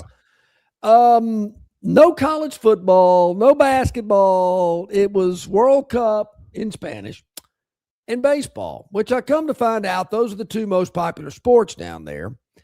And as I got back to the States, World Cup soccer is everywhere here as well. I mean, it's on FS1, it's on FS2, it's on Fox big time. It is everywhere. And speaking of Fox, I'm listening to Jesse Waters last night. He's a big World Cup guy, and he's doing a feature on all of the tourists that have come to the United States from all over the world, countries that are here playing, representing and supporting their teams, and how much these people love the United States. We mentioned that last week when me and Warren were doing it, and all this guy. These people are saying, this is great. Yeah. Man, this is look at it. We were talking about how the TSA agents have had to put out notices saying, look, if you have just come to America and you have discovered ranch dressing and you're trying to smuggle it out, it still has to be in a container, 3.5 ounces of capacity maximum. Please stop trying to smuggle out ranch dressing. But it is amazing. People, it is. There seem to be more people than ever within this country who do not like it. I think it's kind of a shot in the arm. Well, Barry, I'm a little with you. refresher to see that people are coming in here and saying, the United States is great. How about this? Now, you're right. And Jesse pointed out that some media outlets will let you know that people hate America. They can't stand it, and they think it's great. They think it's crappy. Right. My advice is then get out. Leave. If you don't like it, then why are you sticking around? Why are you still here? And so the other parts of the world see this and they go, wow, America's not very friendly. It's not a great place to go. It's nothing to do there. It's crappy. They get over here and they love it, which is awesome. Really, really enjoyed seeing that. Glad to know that other parts of the world think so highly of us. And when they get here, they go, man, this place is great. I see why people want to be here and live here. It's all these knuckleheads that say it sucks and I hate it. Well, then leave. Get out. I'm tired of hearing the negativity. One other quick thought. Just a little, just something if you want to do it, because I was blown away with it. You know, Barry, I don't like lines. I don't like to wait. I like streamline. I like things to be going like they should be. The man has delays. Zero patience. Zero patience. None. So we're coming back into the States, and I'm thinking, customs and immigration. It usually takes a minute. And I think I've told this before. I don't know what it is about coming back into the States in Atlanta, but if you arrive in Concourse E, to get to customs and immigration, I felt like I was walking to Truist Park. It takes forever. They have got to come up with a better way to get it closer and more condensed. But global entry is the way to go. Because I'm looking at all these guys in the queues, and they're waiting to go and talk to an individual customs and immigration agent. And I just zipped over to the global entry, looked at the screen. They took a picture of my face. The green check mark came up, and I was out of there. And as I walked by those people, I didn't say it, but in my mind, I'm going, sucker. It was great. I mean, it didn't take me any time to get through there. So just a little word of advice, kind of like the little shortcut I gave you people years ago about getting to Bryant-Denny Stadium coming up Highway 882. You take a left by the Coca-Cola warehouse there, and you bypass all that. Never said that. He still kicks himself. Yeah, I don't know why I said that. Yeah. The global entry is worth it. I'm a big fan. Highly recommend it. That's all I got to say about that today. So what do you say we move on to the wheel? Gurn Jr. Victoryland 777 Topic Wheel, presented by Victoryland 777 Casino, Exit 22, I-85 in Shorter, Alabama, where you can be a winner too. 6 topics. Yesterday we had 5. Today we got 6. Or the other day we had 5. I think it was Friday we had 5. Got 6. John loves the colors. Don't have any idea what they are. Gurn Jr. not only he researches them, and it was genius on the last several, but he also comes up with the titles like Beefy Pear. Boy, I've got to figure out what Beefy Pear means. A couple of sorority girls walking across the quad. Can't be the Alabama starting offensive tackles. Let's see what it is. Beefy Pear. Beefy Pear. Oh, the Spurs. Jaden Quaintance and Terrace Reed Jr. I liked him. I hadn't heard much about him until the playoffs. The Spurs got a couple of guys with some size. Jaden Quaintance is about 250 pounds, and Terrace Reed Jr., who's 6'10" and was a dude, he's about 240. They're there to serve as the Beef Brothers for Victor Wembanyama, who's 7'5" and about 120. He's getting knocked around a little bit. This is I didn't think about that. They got some size inside to help Wembanyama out from getting knocked around all the time. That's a good one. Good start. That's a good one. I like that. Appreciate That's a good one. that. All right. What else we got? That's a pretty good draft for the Spurs. I'm not hearing anything about the Hawks or the Well, I'm trying to Pelicans or see who the anything. Pelicans even drafted last night. I'm looking for that right now. I know they traded a pick to the Hawks. I know the Hawks got one of the Pelicans' first picks, but Yep. Big hater is what people can address their cards and letters to for John about Alabama's chances this upcoming year. Yeah. Oh, Yaxel Lindeborg played at UAB. Last year was at Michigan. He is a stud, and he's a top. He is a number 11 pick in the NBA draft. And he is with the Golden State Warriors. Lindeborg is about 6'9", weighs about 245, can shoot it. How in the world he's lasted so long at UAB out of JUCO, I don't know. But he said he hated Steph Curry. Who hates Steph Curry? Oh, wait a minute. Steph Curry. Yeah. I don't know. I don't know. So there we go. He says he's looking forward to playing with Draymond Green, although Lindeborg says, I know he's a Michigan State guy, not really fond of Michigan State. He's a Michigan guy. So, yeah. But that's a good one. Lindeborg's going to be a star in the league. Looking Played forward at to UAB seeing for 2 years. Yeah. Ooh. Yikes. All right. Okay. Yeah. How can you not like playing with Steph? I mean, come on. What's up with that? That's great. There'll be no Steph Curry hatred in Yeah. this. What's up with that? On All right. What's this the next one on the wheel? What do we got? Started out. Got to be a soccer player. No kidding. No, Edward Cabrera of the Cubs. I don't know who that guy is, but that ain't him. They brought He was the a card out pitcher. to try and get Edward Cabrera off the field after he appeared to suffer a leg. How did this happen? Okay, running, covering first on a ground ball on the right side. catch Ooh, made. yeah. That's me called a too. lower groin injury. Oh, that not is to be pulling. confused with an upper groin injury. Now, the body ain't. I don't care about any of those gymnasts. The body ain't Ooh. supposed to do that. That's rough. Now, I'm Or one of those tried to- guys like Zach Mettenberger for LSU. Remember, he got sacked like 3 straight plays with a game on the line by Alabama for I LSU. do. Crawled off the field. I He believe. was not going to be helped off the field. I think there needs to be more of that, especially in the World Cup. Oh my gosh, somebody stepped on my pinky toe. That guy, hobble off. They can help carry you once you get to the dugout. But if you pull your groin, don't Gotta have bring some out help. a big old gator that you got to carry. I missed the golf cart with the batting helmet on it. Why don't they do that anymore? Is it because they leave ruts in there, or I don't know? But man, I Kids drive one today. of those. I'd drive one of those to work if I Yeah. When I was a kid, I used to love the Mets relief pitcher coming out in the golf cart with the helmet on it. Yeah, I like that. Iowa State's got one. The Eagles got one.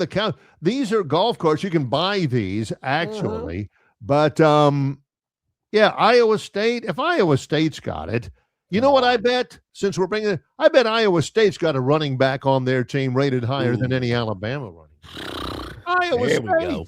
There we go. Here we go. The Cyclones. You don't think there's a guy pulling his groin for the Cubs pitching staff that we can immediately turn into an Auburn or an Alabama reference on this program? Think again. Oh, all right. 3 to go. Yellow, red, blue. Those are the colors left on the Victoryland 777 topic wheel, where you can be a winner too. Victoryland number 24-7-365. Dropping eggs. Kids, we're talking reproduction here. All right. eggs. Dropping eggs. What do we got? Yeah, England and Ghana. Now, Ghana is well known for, actually, scratch that. They're not well known for anything. But evidently, Ghana is pretty good on defense. Okay. Whatever it takes to be good on defense in soccer. Well, England's got Harry Kane. They got John Stones. They got Jordan Pickford. And they can't score on Ghana. So, yeah, there's Harry Kane right there.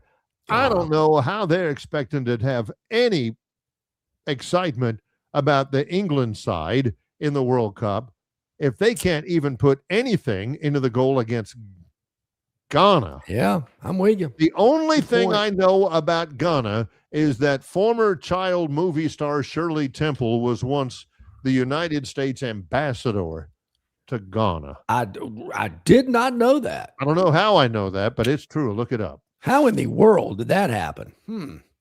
Okay, 2 to go. Let's see what we got. Blue and red. They usually are blue and red. And it's going to spin away, and we're going to land on blue. Please land on trashy. Please land on trashy. It is trashy. Here we go. It's the red panel. What do we got here? Oh, I saw this yesterday. lady. Yeah. She was a DEI, diversity, equality, and inclusion executive at JP Morgan. She was out there. She's obviously not missed many meals. Not at all. She was with JP Morgan, and she was out there at the big parade, and they had Knicks themed. Good Lord, look at her. Knicks themed trash cans out on the parade. She dumps the trash down there and walks off with the trash can. Somebody videoed her. She knew man. What was she so upset about? Well, she wasn't upset. She just wanted the trash can. She wanted to take it home with her. That was a keepsake. But the trash can had trash in it. So that's she emptied okay. the Just trash go ahead can and on the street, then stole it. She Yeah. was a DEI executive, which I don't know what they do, but nothing. Whine and complain all Angie day. Baez, they found out, and she no longer is with the company. Well, she shouldn't be. She stole property. She littered on a public street. I mean, sure. I mean, Additional you can't do that. footage shows her riding the subway with the store. Angel, what do you think? What do you think was going to happen? You're taking a trash can that belongs to the city of New York home with you on the subway, and you think nobody's going to notice? Come on. DEI, I think, to me, that was probably their way of saying we're getting rid of DEI department anyway. I saw that. This is a good excuse. I saw that last night because Jesse Waters always has DEI Tuesdays and has clips of crazy DEI people all over the country. It's one of my favorite segments. That when he sends Johnny on location. Love Johnny. That would surely have led. Viva on. Viva on. Oh, Kareem Lopez. Okay. Yeah, he was the first player born in Mexico to be taken in the first round of the NBA draft. He didn't go to college. He is 6'8", drafted by the Pistons, but traded to the Grizzlies. He was born in Hermosillo, Mexico, but he's lived in Spain since he was 14, and he's played in the Spanish leagues. And Eduardo Nájera, I remember him. He played for a while in the NBA. But he was born in Mexico, but he wasn't no first-round draft. Is Lopez in Mexico kind of like Smith is in the States? Well, there's a lot of names like that, like Rodriguez, and there's a lot of Martinez and all of that. So. You know, Jones and Smith equate to Lopez and Rodriguez in Mexico, I'm thinking. They're very popular names. Very popular name. Yes. All right, Barry, it is top of the hour, as they say, so that means we need to wrap up our live version of Longshore McKnight on this Wednesday. But hey, no fear, because you can pull us up and watch us anytime you want on your schedule, whether it's YouTube, Facebook, Instagram, X, Spotify, iTunes, Yellowhammer, News. It does not matter. Bluetooth, run it through your Bluetooth in your vehicle. It doesn't matter. So many ways to watch and or listen to Longshore and McKnight. We greatly appreciate that. Coming up tomorrow on the show, you know it, it's Rockin' Rodney Day. Rodney or TiderInsider.com, brought to you by the Destin Connection Seafood Market. Also, Jason Caldwell, AuburnUndercover.com. It's Longshore and McKnight in association with Yellowhammer News, presented by Bud Light.